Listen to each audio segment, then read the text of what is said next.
Let's go back.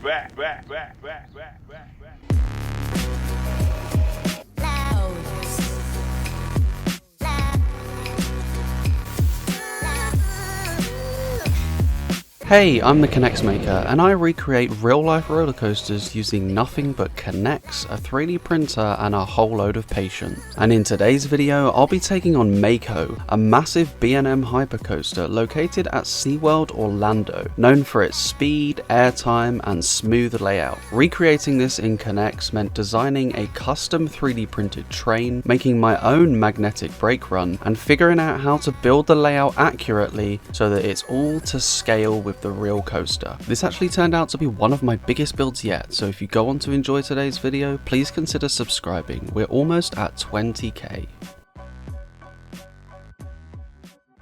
The first two things I always do when I build my recreations is I build a custom 3D printed train and also a realistic magnetic brake run. I'll explain a little bit about the train system shortly, but first I designed the actual top design that looks like Mako. I designed it so that I could print all the parts for it in separate colours, so we have the bases, the seat holders, the seats themselves, the restraint bars, the restraints, and the zero car. So let's get printing. I printed out the black bases first and then moved on to the cyan blue colours. This includes most of the parts for the train, including the seat holders, the lap bar restraints, the decorative side triangles, and even part of the zero car. After the blue parts were done, it was time to move on to the purple. This included the seats, the restraint bars, and the other half of the zero car. With the new Mako design complete, it was time to swap out the old Airy Force design for the Mako one. This is actually one of the key selling points of my NEX train system, is that you can change the design at any time without having to buy a whole new train. So now that the train is done for Mako, it's time to add the metal bars for the magnetic brake run. I accidentally ordered the wrong thickness of metal bars, so I just had to print off some slightly thicker holders, which have now just finished. So let's cut off the excess. All done. Place the new clips on the track, pop the tubing back on, slip the new metal bar on, and it is finished. So let's give it a little test. That actually seems to be the perfect amount of braking now.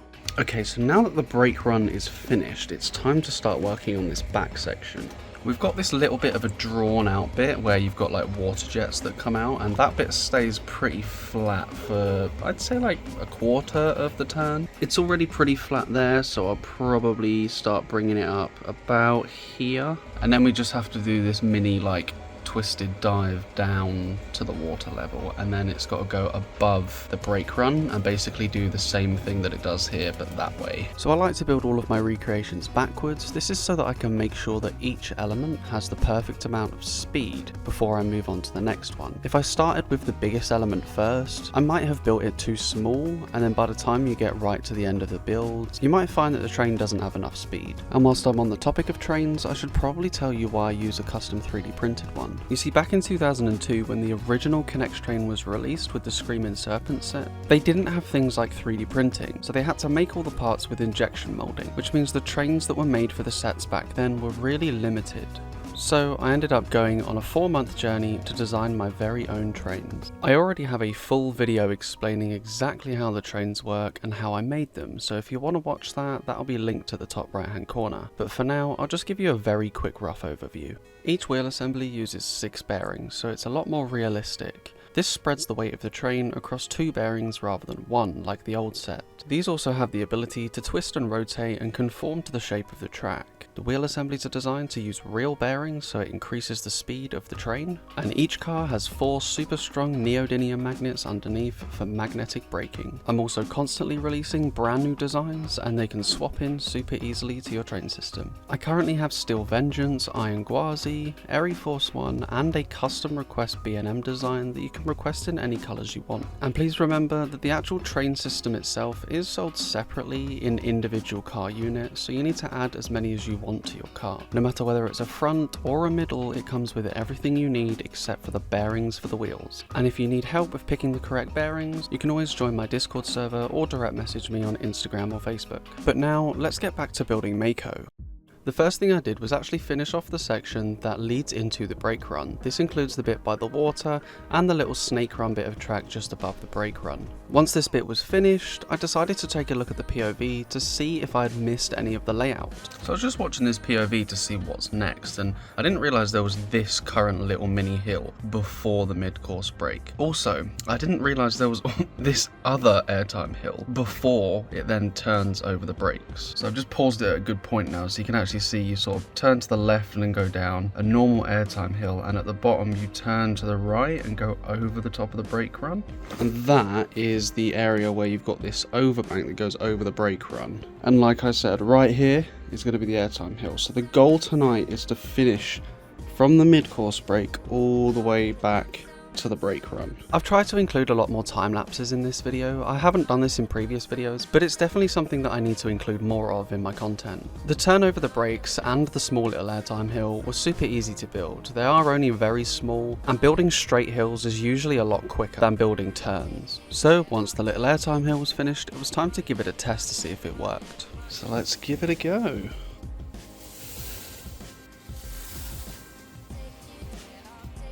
So it actually stopped on this turn.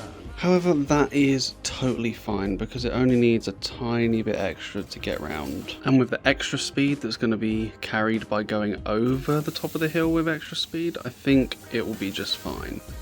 So this back section here is now completely finished. And you may notice that I've actually removed the station block and this little airtime hill. And that's actually because I've moved them over into the living room. And the reason why is simply just because I needed more space. I took advantage of this extra space to get the mid-course brake run finished and make sure that I had a little bit of extra speed to carry it over the hill. Up next was a small low to the ground speed hill, and because it's obviously not going to get from the speed hill up back into the mid-course, I had to build even further back all the way until the 90-degree turn. That way I could test it to make sure he gets over the speed hill and back up into the mid-course. I then moved everything to a new position so that I could start working on the big hill that leads into the turnaround. Okay, so I've moved everything now into the room, and after this, obviously we're building backwards still, so we need to build the other half of this hill, and then the sort of hammerhead turnaround looking thing, and then the much bigger hill after it. With the smaller hill completed, I moved everything slightly further out the door so that I could have the space to work on the turnaround. And I was getting a little bit worried at this point because I was actually starting to get a little bit low on pieces, and we still had the main big hill, the 90-degree turn, and the first drop to build. So I thought I'd take just a little break in the time lapse here to show you guys how I actually build my sort of tighter turns and keeping them smooth. Essentially, it's just using the same kind of method as this down here where you thread stuff through the middle of the cross ties. But up here, to make sure it's flexible, I use these flexi rods, and I actually use tubing in the middle. So there, I use like 4 layers of tubing, and that sort of keeps it all a lot more aligned. Looks good. It's currently 9 AM and I have a full day of building ahead of me. We're currently on the main hill itself, so we still have the 90-degree turnaround and the lift and drop to build. But I figured since my new printer is so much quicker, 7 hours rather than 20, I'm gonna see if I can actually finish the Mako build before this print finishes. So that means I've got 7 hours to completely finish the 90-degree turn hill and the lift and drop. Will I do it? I have no idea, but I'm gonna give it a shot. I moved everything over into the living room so that I could use the natural right angle of the living room to the hallway to finish the big turnaround. Okay, so I'm starting work on the big 90-degree overbank, and I did build this a bit too small at first, but it's looking a lot better now. It still ended up being too small, and I had to make it even bigger. Okay, I've managed to finish the very top. Well, it's not fully finished. I need to add the extra supporting pieces, but it's in place and it looks pretty good. And this thing is massive. I mean, the main hill I think comes up to around here. And bear in mind, the train needs to go through here with excess speed, which means that when I come around to building the main drop, it needs to be a decent bit taller than this. I moved the turn back into the living room to double check that all the alignment was fully correct, and then moved it all back into my bedroom so that I could build the very last section, the main drop. So it's the day before filming, and I've just got to build the very bottom of the first drop, and then obviously the very top of it. I've put this section here, which is obviously going to be the lift hill, and I'm hoping there's enough space between here and there to build the drop. and the top of the lift. I spent the entire remainder of that afternoon building the very first drop and the very top of the lift, and it didn't quite line up, but it was okay because I could make the mid-course brake run longer, and that gave me more space to set back the lift so that everything aligned correctly. Mako is now finished. Literally the day that I take it outside and hopefully get it ready for filming tomorrow. And that meant that the only thing that there was left to do was take it outside and film an epic music video.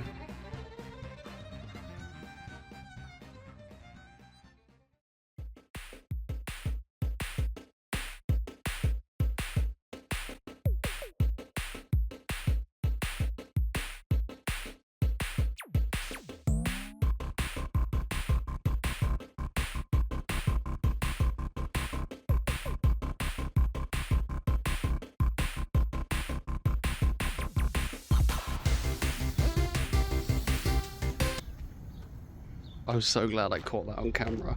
I just got it stalled on the top.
If you enjoy what I do here on this channel and you want to see more of it, please consider subscribing. And if you want to support what I do in the future, the two best ways to do that is by watching 100% of the video, so YouTube pushes it to more audiences. And if you want to support even further, consider becoming a channel member, as channel members get access to the finished videos 24 hours before everyone else, and sneak peek behind the scenes.